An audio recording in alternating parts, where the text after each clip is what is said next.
I was wondering if you guys are hiring right now. I was thinking about applying for a job. Yeah, I was thinking about applying for a job here. I'm currently facing 88 felonies.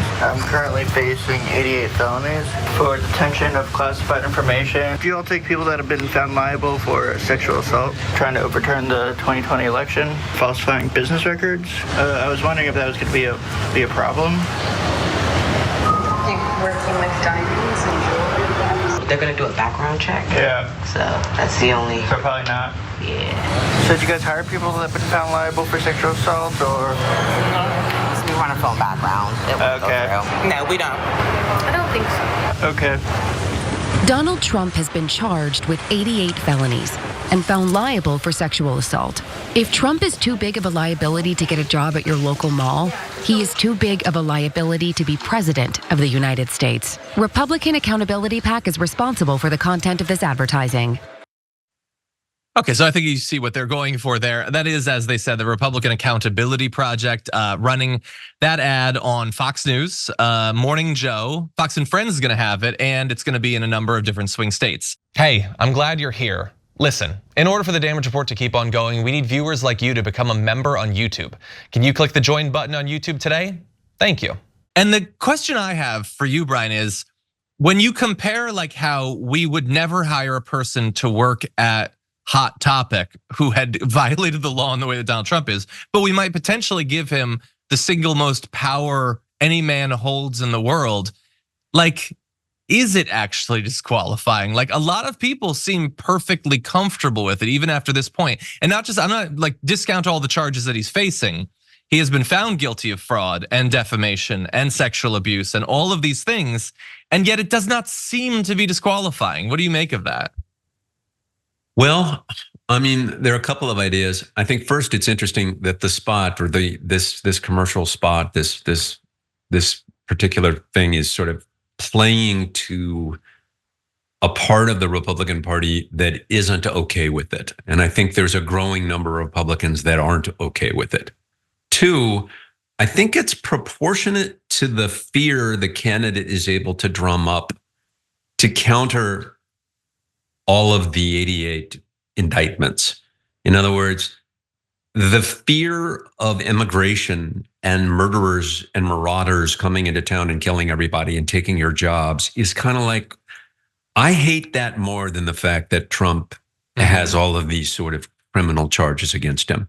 So as long as he's effective in keeping that message out there, he's probably going to keep those people in his camp. And because it's, for some reason, that message, that fear that we're losing America and America's a horrible place because of Biden and the Democrats somehow outweighs the sort of like liability of having criminal charges. And so that's what he really laments when he says, I can't get out there and campaign. He can't get that message out there because that's really what's motivating these lunatics.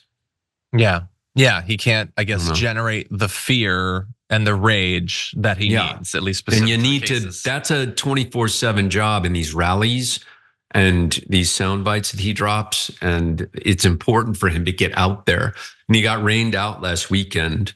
So he's, screaming in a lobby in Lower Manhattan with bad microphones. So I don't know. It's not the same thing. Yeah, I think you're right. And I wonder, we'll never know, but I wonder, like, what could we be as a people, as an electorate, if you did not have like all of these different media outlets just desperately trying to terrify people as a distraction from the actual state of our country?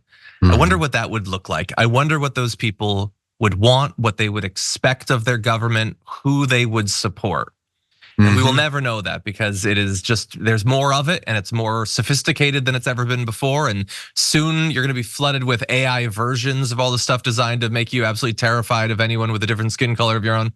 Yeah, it's devastating, unfortunate. But but as a last nice little thing to focus on, I think you are right to acknowledge that there are even Republicans, like when you poll people about what they think about voting for him if he is convicted, there are some Republicans who say that would be a line that they wouldn't cross.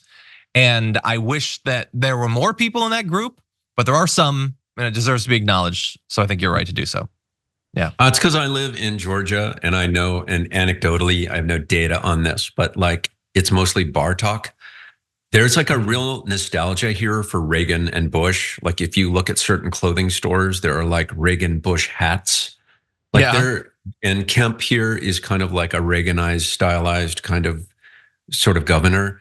I think there's like that's the kind of republicanism that is kind of like more popular here than the Trumpism.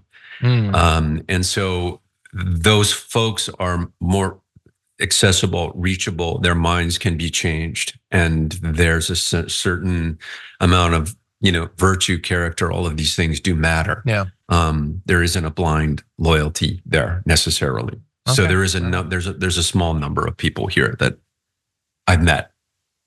I love you serving as our Georgia correspondent, by the way. It's exhausting. Because I'm not in Georgia the ambassador. very often. It's exhausting. It's an exhausting job. The ambassador to the great state of Georgia. Yeah.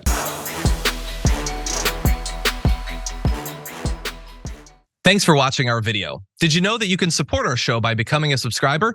Just click the subscribe button and also ring the bell so that you get notifications when we're live or when we post new content.